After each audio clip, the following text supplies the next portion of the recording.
మూగజీవాలు ఊపిరి పీల్చుకున్నాయి. షెల్టర్ జోన్లలో బందీ కాకుండా సుప్రీంకోర్టు స్వేచ్ఛనిచ్చింది. గత ఆదేశాలను సవరిస్తూనే వీధి కుక్కల వ్యవహారంలో కీలక మార్గదర్శకాలు జారీ చేసింది సర్వోన్నత న్యాయస్థానం. అన్ని రాష్ట్రాల సీఎస్లకు నోటీసులు ఇచ్చింది. జంతు ప్రేమికులకు సుప్రీంకోర్టులో ఊరట లభించింది. ఢిల్లీలో వీధి కుక్కలను పట్టుకుని షెల్టర్ హోమ్స్ కు తరలించాలన్న గత ఆదేశాలను సర్వోన్నత న్యాయస్థానం సవరించింది. ఇప్పటికే పట్టుకున్న సునకాలకు టీకాలు వేసి స్టెరిలైజేషన్ చేసి ఎక్కడ పట్టుకున్నారో తిరిగి అదే ప్రదేశంలో వదిలేయాలని మధ్యంతర ఉత్తర్వుల్లో పేర్కొంది. రేబీస్ లేదా కరిచే స్వభావంతో విపరీత ప్రవర్తన కలిగిన కుక్కలను మాత్రమే షెల్టర్ జోన్లలో ఉంచాలని స్పష్టం చేసింది. వీధి కుక్కలను పట్టుకోవాలన్న ఆదేశాలను సవరించిన త్రిసభ్య ధర్మాసనం అదే సమయంలో జంతు ప్రేమికులకు కీలక మార్గదర్శకాలిచ్చింది. బహిరంగ ప్రదేశాల్లో వీధి సునకాలకు ఆహారం పెట్టొద్దని స్పష్టం చేసింది. ఇందుకోసం నిర్దేశిత ప్రాంతాలను ఏర్పాటు చేయాలని మున్సిపల్ అధికారులను ఆదేశించింది. పబ్లిక్ ప్లేసుల్లో వీధి కుక్కలకు ఆహారం పెడుతున్న వారిపై చట్ట ప్రకారం తగిన చర్యలు చేపట్టాలని పేర్కొంది.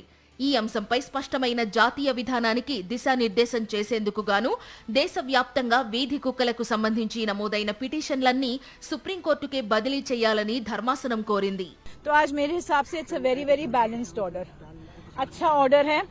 उन्होंने ये कहा है और सबसे बड़ी बात उन्होंने सारे स्टेट्स को इन्वॉल्व कर दिया इसमें सुओ मोटो कि सिर्फ दिल्ली नहीं है, this will cover all the states.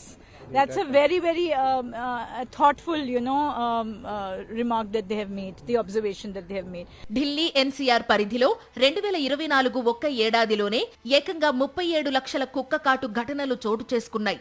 54 మంది రేబిస్తో చనిపోవడానికి కుక్కలు కారణమయ్యాయి. ఈ నేపథ్యంలో ఆగస్టు 11న సుప్రీంకోర్టు సంచలన తీర్పిచ్చింది.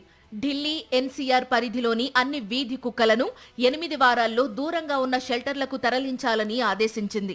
ఈ ఆదేశాలపై జంతు హక్కుల సంఘాలతో పాటు పలువురు ప్రముఖులు ఆందోళన వ్యక్తం చేశారు. నిరసన ప్రదర్శనలు నిర్వహించారు.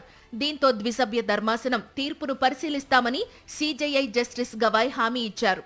ఈ క్రమంలోనే justice Vikram Nath, justice Sandeep Mehta, justice N V అంజారియాలతో కూడిన త్రిసభ్య ధర్మాసనం గతంలో ఇచ్చిన ఆదేశాలను సమీక్షించి కొత్త ఆర్డర్స్ జారీ చేసింది.